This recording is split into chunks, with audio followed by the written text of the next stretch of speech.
हे मधुसूदन, तुम कहते हो कि सर्वव्यापी परमात्मा की शरण में आओ, परंतु उस परमात्मा का स्वरूप क्या है?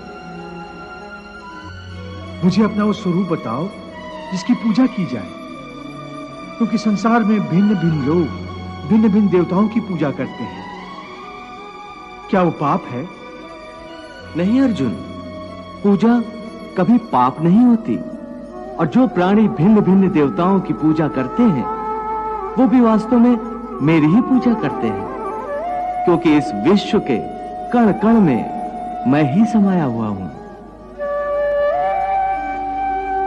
ज्ञानी जन अपने ज्ञान चक्षुओं से मुझे हर जगह हर प्राणी के अंदर देख सकते हैं।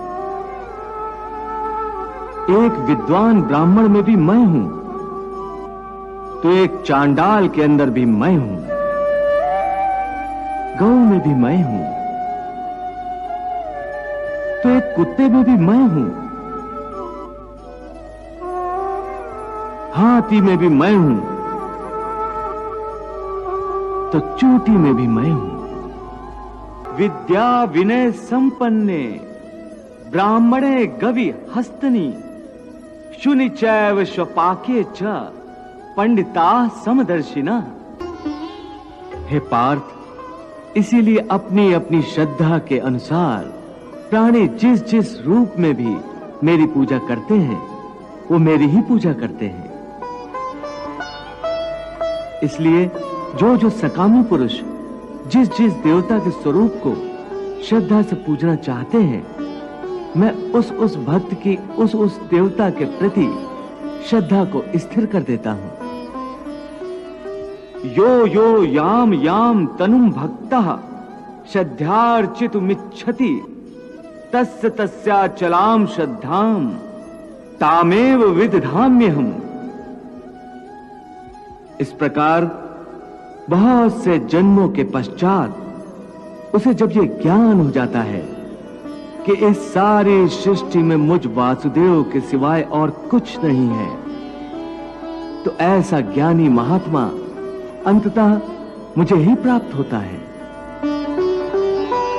परंतु हे अर्जुन, ऐसा महात्मा अति दुर्लभ है। परंतु हे केशव, प्राणी तुम्हें छोड़कर भिन्न भिन्न देवताओं की पूजा ही क्यों करते हैं?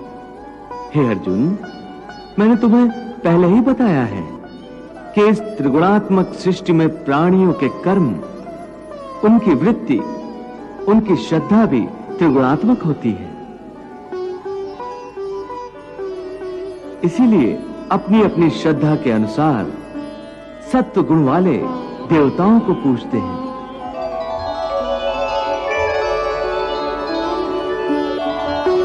रजोगुण वाले यक्ष, गंधर्व आदि की पूजा करते हैं।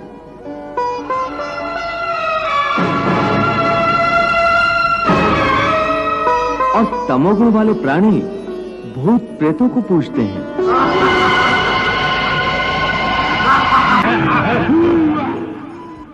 यजन्ते सात्विका देवान यक्ष रक्षांसि राजसा प्रेतान भूत गणाश्च चान्ये यजन्ते तामसा जना। हे अर्जुन, देवताओं को पूजने वाले देवताओं को प्राप्त होते हैं और मृत्यु के उपरांत अपने कर्मानुसार कुछ काल तक स्वर्ग लोक में निवास करते हैं। पितरों को पूजने वाले पितरों को प्राप्त होते हैं और पितृलोक में जाते हैं।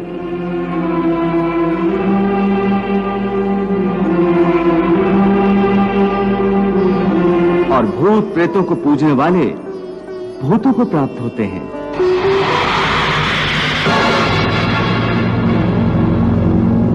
और नए जन्म में उन्हें भूत प्रेतों की योनि मिलती है।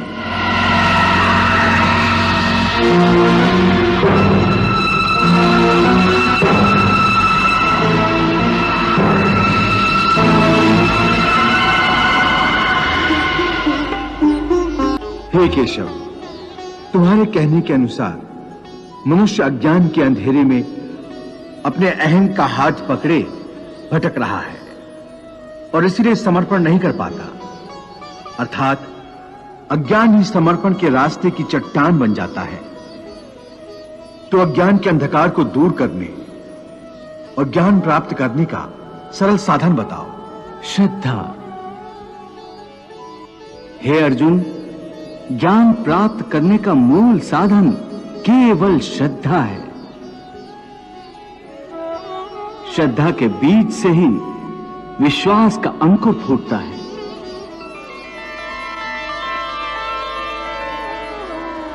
और आस्था का पौधा लहलहाने लगता है। फिर इसी पौधे पर ज्ञान के फूल खिलते हैं। श्रद्धावान लभते ज्ञानम तत्परा संयतेन्द्रियः ज्ञानम लब्ध्वा पराम शांतिम अचिरेण अधिगच्छति। श्रद्धा वो सीधा और सरल रास्ता है जो मनुष्य को प्रेम शांति की ओर ले जाता है। इसलिए कि श्रद्धा द्वारा मनुष्य निष्ठावान बन जाता है। और जिस मन में श्रद्धा नहीं होती, वो मन संशय और शक के अंधेरों में इस प्रकार भटक जाता है कि उसे ना तो इस लोक में सुख का रास्ता मिलता है और ना परलोक में उसे शांति प्राप्त होती है। जिस मन में श्रद्धा नहीं होती, वहां शंका होती है। जैसे जहां उजाला नहीं होता, वहां अंधेरा नहीं होता। न श्रद्धा होगी, न आस्था होगी, तो मनुष्य आस्तिक नहीं रहेगा, नास्तिक बन जाएगा और वो कदापि सुखी नहीं हो सकता। हे अर्जुन, संशय के अंधकार को ज्ञान के प्रकाश से जो नष्ट कर देता है और ज्ञान द्वारा प्राप्त बुद्धि की प्रेरणा से अपने आप को समर्पित कर देता है, उसे कर्म नहीं बांध सकते। इसलिए हे पार्थ, अज्ञान के कारण जो संशय तेरे हृदय में उत्पन्न हुए हैं, उन्हें ज्ञान और विश्वास की तलवार से काटकर अपने कर्म रूपी